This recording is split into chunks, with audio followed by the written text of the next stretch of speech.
Bonjour, nous allons continuer aujourd'hui les modélisations avec le logiciel Fusion 360. On voit qu'ici, on a déjà modélisé une pièce en utilisant deux stratégies de modélisation. Ça s'appelait l'objet sample 1. On va continuer avec les objets samples 2, 3, etc. en utilisant la fonction extrusion. Les objets, on peut les voir ici.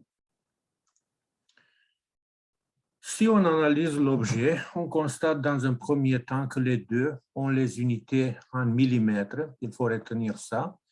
Et après ça, c'est bien de comprendre ce que nous allons modéliser. On constate que la base, ce qu'on voit ici dans la vue de dessus, elle ressemble à un trapèze rectangle. La grande base, la petite base, où il manque un rectangle ici, mais ça a moins d'importance, et puis l'auteur qui devrait être ici. Donc, on se propose de dessiner ce contour d'ici, après ça, on va l'extruder.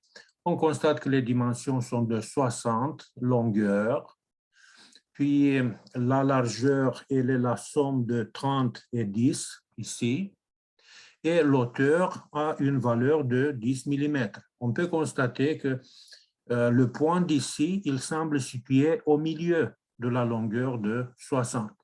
Et après ça, l'autre objet qu'on a ici, on constate que lui aussi, il a un profil qui ressemble à un trapèze rectangle. Et ce trapèze rectangle, il a une hauteur qui est de 20, on peut voir ici, une longueur de 30. Et puis, le point d'ici, lui aussi, il semble situé au milieu de l'auteur, si on regarde l'auteur de ce point de vue. Ces dimensions étant de 20, donc il s'agit d'une dimension de 10. On revient donc dans notre logiciel Fusion 360. Une des premières étapes, il faut déclarer un autre fichier.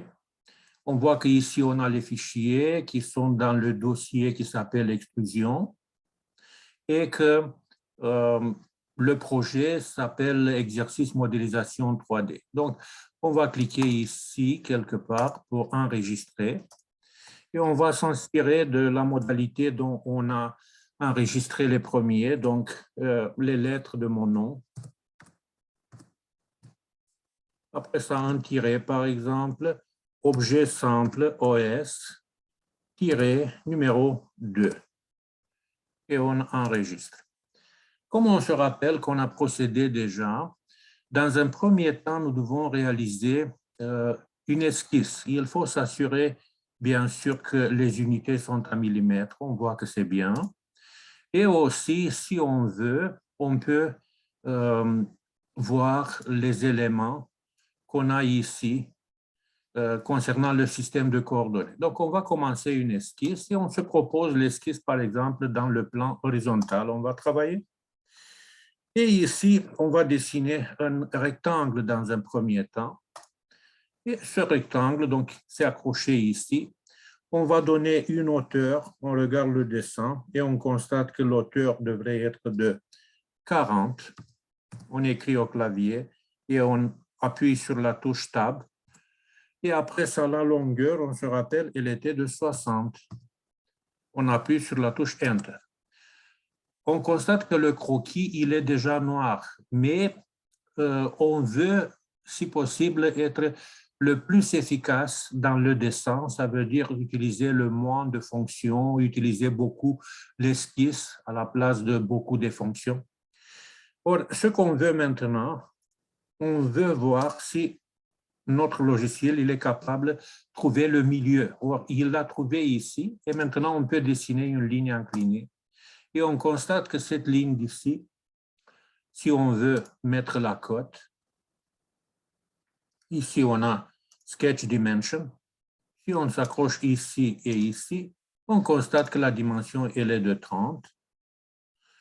C'est comme une contrainte supplémentaire. La cote a été ajoutée, mais elle est entre parenthèses. Ce que nous devons faire, par contre, nous devons ajuster les lignes. C'est possible aussi qu'il va détecter le contour, même comme ça, le contour qui nous intéresse. Mais moi, je préfère nettoyer le dessin, le rendre propre. Donc ici, la commande trim, donc ajuster, et on va ajuster la ligne d'ici et la ligne d'ici, parce que c'est ça la base, le contour qui nous intéresse. Et après ça, je vais dessiner un autre rectangle, un petit rectangle qui commence ici, si je ne me trompe pas. Voilà. Et après ça, la dimension verticale devrait être de 10 tab et la dimension horizontale devrait être de 20 tab. On applique les mêmes principes, ça veut dire ajuster les lignes. Voilà, on va ajuster la ligne d'ici et la ligne d'ici. OK, c'est bon. Et remarquez que maintenant, on a la base, un solide simple qui a une forme complexe comme ça. Et c'est exactement ce qu'on voit ici, la base d'ici. Or, on a modélisé ça, on peut terminer le croquis, l'esquisse, et après ça, on va modéliser en effectuant une extrusion. Voilà, il a détecté le contour. Ce que nous devons faire maintenant, c'est de donner la bonne épaisseur qui devrait être de 10. Et on fait Enter, voilà, la modélisation a été faite. Maintenant,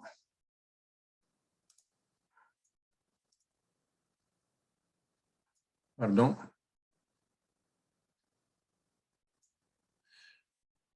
On voit ici dans l'arborescence, nous avons créé une esquisse et aussi nous avons créé une fonction. Nous devons continuer maintenant à ajouter ici l'autre prisme trapézoïdal rectangle, trapèze rectangle, qu'on peut voir ici. Or, c'est bien de commencer sur la face qui est ici, elle n'est pas vue. Donc, on vient là-bas. Les dimensions, pour ne pas revenir trop souvent, cette dimension, si je ne me trompe pas, elle est de 20, oui. La profondeur devrait être de 30 et l'auteur aussi, elle est de 20 et au milieu, ici, c'est de 10. OK. Ces éléments simples, on peut les retenir. Bien sûr qu'à tout moment, nous devons confronter ce que nous faisons avec ce qui est dans les données. Donc, l'esquisse doit être commencée sur un plan ou sur une face. Cette fois, on utilise cette face d'ici et on se rappelle que la chose doit être ici présentée. Donc, on va dessiner ici un autre petit rectangle. En effet, c'est un carré ayant les dimensions de 20 tab, 20 enter. Et après ça, ce qu'on va faire, on va dessiner une ligne qui commence ici au milieu. Est-ce qu'il détecte le milieu? Oui, il détecte. De toute manière, on va coter pour s'assurer que tout est beau. Et ici, on va trimer les éléments qui semblent inutiles et on va ajouter une cote. Sketch dimension. Pour cette dimension d'ici qui devrait être de 10, c'est bien. Ici, c'est de 20. Donc, on a terminé notre croquis. Et on peut regarder en perspective, comme ici. On fait une extrusion.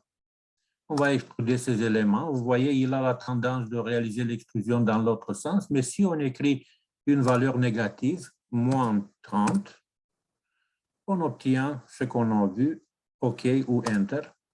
Voilà notre solide. Ce solide ici, on va l'enregistrer. Et on peut le voir, il s'affiche déjà là-bas. Maintenant, on se propose de continuer avec l'objet solide simple numéro 3 qu'on a ici. On va l'analyser un petit peu. Or, ici, une personne qui est habituée avec les logiciels de modélisation, il sait que les éléments qui sont ici, quart de cylindre, un quart de cylindre ici, un autre quart de cylindre ici, et puis un autre quart de cylindre ici, tout ça ayant des rayons de 10 ici et de 20 ici. En effet, on va les modéliser en utilisant l'option de arrondi ou de congé. Donc, ce qui nous intéresse, ce n'est pas ça dans un premier temps, mais les rectangles qui sont supposés avoir les coins ajustés comme ça. Or, ces rectangles d'ici, si on regarde ici, on a un carré, en effet, avec les côtés de 40 et une profondeur de 20. Et ici, on a quoi? On a un autre carré. Le carré, on peut le voir ici, qui a une profondeur de 30. Bon, on peut retenir ça. On va commencer avec le carré d'ici, qui est de 40, 40 et 20. Mais avant ça, ce que nous devons faire, nous devons créer un autre fichier. Donc, on va cliquer ici sur New Design et on va nommer ce nouveau fichier BARM-objet simple numéro 3. On fait Save et on est préparé à commencer. On regarde encore une fois ça et il semble que pour dessiner cet élément, le carré d'ici, c'est intéressant de prendre la vue de face. En effet, ce n'est pas très important, mais quand même.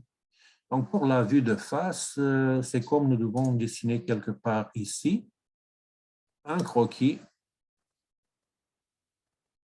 Et ce croquis d'ici, un autre rectangle par 2 points.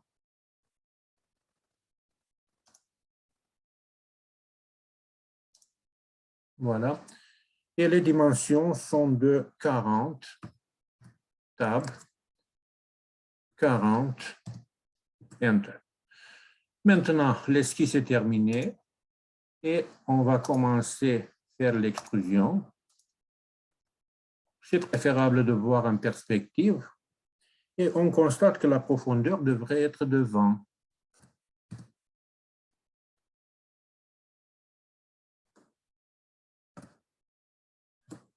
Voilà, on a terminé cet élément. Et sur cette face d'ici, puisque on a l'élément ici, vous voyez, dans ce coin d'ici, nous devons ajouter un autre carré sur la face qui est ici. Bien. Et ce carré, il a les dimensions de 20 et 20. Alors, esquisse sur la face d'ici. Un autre rectangle par 2 points. On s'accroche ici et puis 20, tab, 20, enter. On regarde en perspective et ce qu'on fait maintenant, on va extruder cet élément. Et l'extrusion, comme nous avons constaté, a une dimension de 30 cette fois. Et on fait Enter. Voilà, donc, grosso modo, les éléments qui composent notre objet simple sont les deux prismes carrés. Mais maintenant, nous devons ajouter les congés. Or, pour ça, on regarde ici et on cherche cette fonction. Il semble qu'elle est ici dans Modify. Et on voit que dans notre cas, ça s'appelle filet, l'option. Or, nous devons sélectionner les arêtes. OK, ici par exemple.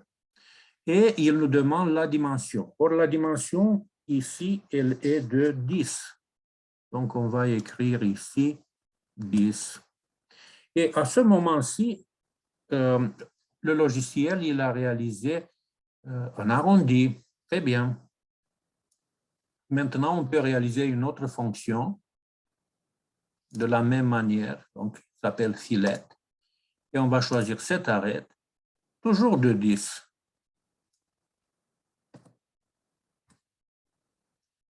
Et on fait OK. Et ici, c'est déjà terminé. Est-ce que ce qu'on a fait ici ressemble à ce qui a été donné? Oui. Nous devons ajouter ici un autre arrondi, cet arrondi ayant la valeur de 20.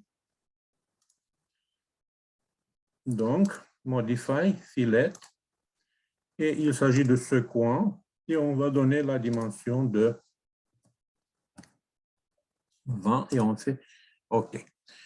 On constate que l'objet a été dessiné, et on a terminé avec le deuxième objet. On va l'enregistrer. Le voilà. Nous avons donc réalisé 2 solides simples. On va continuer après ça avec les autres solides. Merci de votre attention.